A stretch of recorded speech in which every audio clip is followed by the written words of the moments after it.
Halo, kami dari kelompok 2 praktikum ENGP kelas RB. Di sini kami akan mereview jurnal analisis kualitatif relatif protein jagung secara in vivo dengan metode PDCAAS. Diambil dari jurnal Ratna Willis Arif.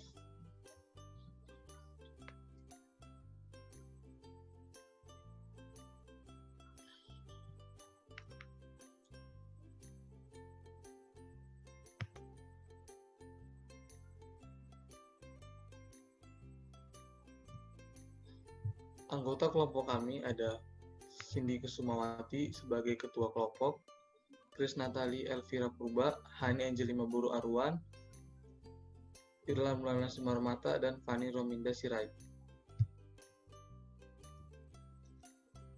Untuk pembahasan yang pertama yaitu ada tujuan penelitian. Tujuan penelitian dari jurnal ini adalah untuk mengetahui kualitas protein pada beberapa varietas jagung dengan metode PDCAAS dan dilakukan secara in vivo. Next.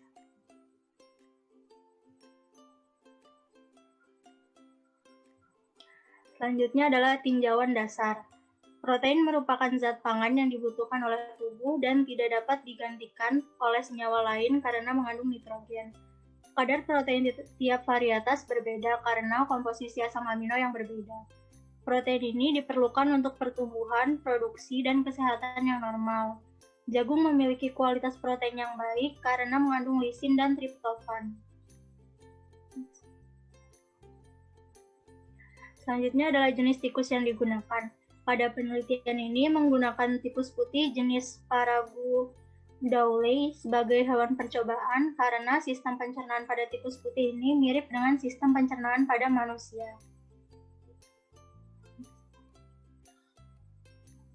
Selanjutnya, digunakan beberapa bahan untuk melakukan pembuatan pakan. Pertama ada serikandi kuning, serikandi putih, lamuru, dan BC2. Di mana di sini kita menggunakan metode PDCAAS. Metode ini diperkenalkan oleh FAO untuk membandingkan kualitas protein berdasarkan kebutuhan asam amino. Prinsip metode ini membandingkan konsentrasi asam amino esensial pembatas yang pertama pada uji protein dengan konsentrasi asam amino tersebut pada scoring yang menjadi pola dasar.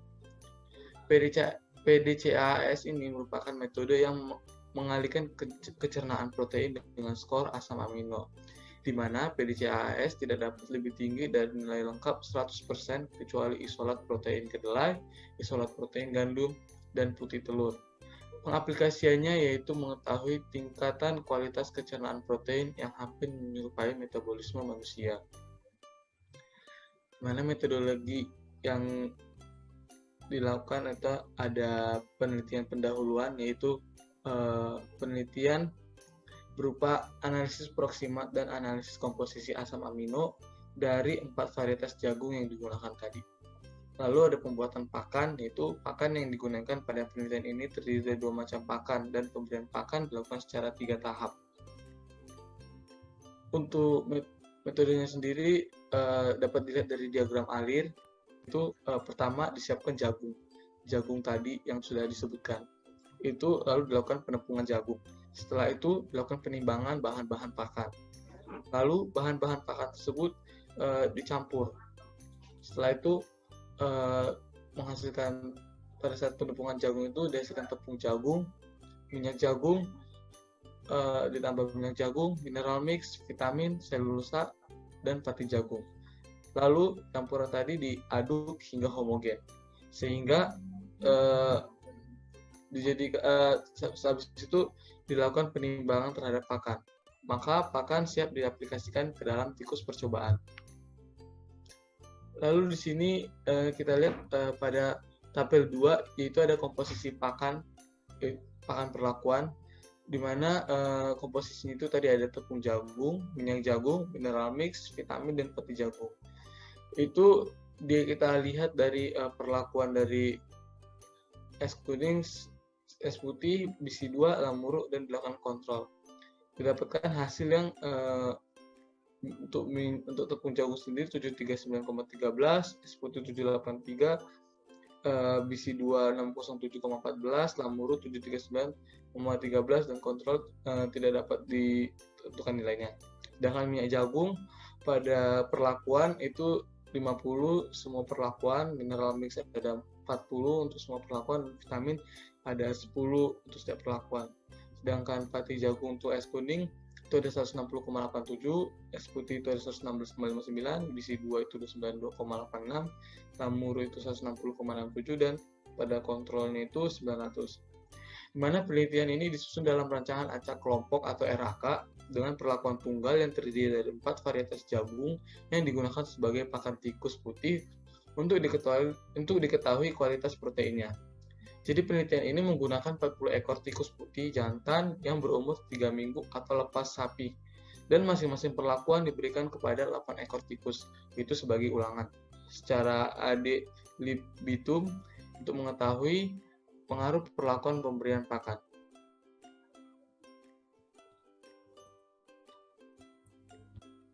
Baik, selanjutnya terdapat hasil dan pembahasan. Boleh next.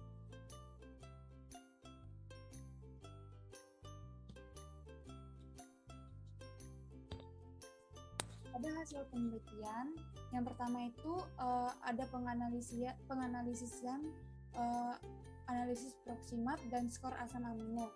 Nah, untuk analisis proksimat sendiri pada beberapa varietas jagung terdapat kadar protein yang tertinggi ditujukan pada varietas jagung bisi yang kedua. Nah, hal tersebut dikarenakan faktor genetik dari penyerapan pada tubuh yang ditentukan oleh komposisi dan keseimbangan jenis asam amino itu sendiri. Nah, pada tabel selanjutnya itu ada skor asam amino pada beberapa varietas jagung. Berdasarkan skor asam amino, varietas Lamuru memiliki asam amino lisin dan triptofan yang tertinggi, sehingga varietas ini memiliki keseimbangan komposisi asam amino yang baik dan mudah diserap oleh tubuh. Asam amino lisin dan triptofan merupakan asam amino yang penting bagi tubuh yang tidak bisa digantikan dengan asam amino lainnya.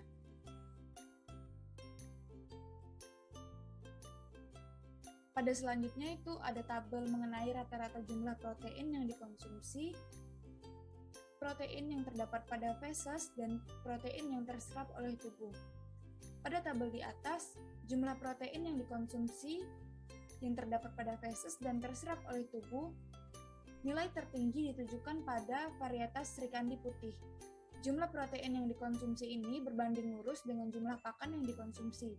Akan tetapi, tidak semua protein dari pakan dapat terserap oleh tubuh, sehingga termanfaatkan secara maksimal karena terdapat beberapa protein yang tidak terserap secara maksimal akan dikeluarkan melalui feses dan urin. Untuk kebutuhan asam amino lisin yang direkomendasikan untuk usia prasekolah sebesar 58. Sehingga kelebihan dan kekurangan asam amino yang disesuaikan dengan standar dapat menyebabkan banyak protein yang terbuang, di mana terjadi ketidakseimbangan susunan asam amino dan kelebihan energi. Selanjutnya itu terdapat rata-rata nilai daya cerna dan daya cerna sejati serta penambahan berat badan. Pada tabel terdapat rata-rata nilai daya cerna dan daya cerna sejati. Varietas BC2 memiliki daya cerna yang lebih tinggi dan daya cerna sejati yang lebih tinggi, karena nilai daya cerna menunjukkan pemanfaatan nutrisi oleh manusia maupun hewan. Pada tabel 9 terdapat rata-rata penambahan berat badan tikus, di mana varietas BC2 juga menunjukkan penambahan berat badan terendah, sehingga stigma mengenai penyerapan daya cerna dapat meningkatkan pertambahan berat badan itu dapat dipatahkan karena pada penelitian ini daya cerna protein tidak dapat berpengaruh terhadap penambahan berat badan. Nah, pada selanjutnya terdapat rata-rata nilai PDCAAS, di mana pada nilai PDCAAS pada beberapa varietas jagung rata-rata tertinggi ditujukan pada jagung jenis Lamuru, di mana nilai PDCAAS ini diperoleh dari hasil perkalian skor asam amino pembatas dengan daya cerna sejati.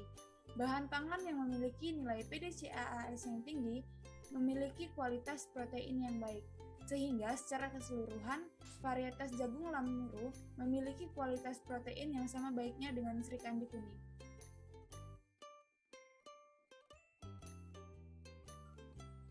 Selanjutnya adalah kesimpulan. Berdasarkan hasil penelitian yang telah dilakukan, diperoleh kesimpulan bahwa berdasarkan penentuan nilai PDCAAS-nya, jagung varietas lamuru mempunyai kualitas protein yang terbaik dengan nilai PDCAAS sebesar 46,02 dan secara statistik tidak berbeda nyata dengan jagung KPM serikandi kuning dengan nilai PDCAAS sebesar 42,92. Sehingga dapat menjadi salah satu makanan pokok dengan kualitas protein yang baik, terutama untuk negara berkembang seperti Indonesia.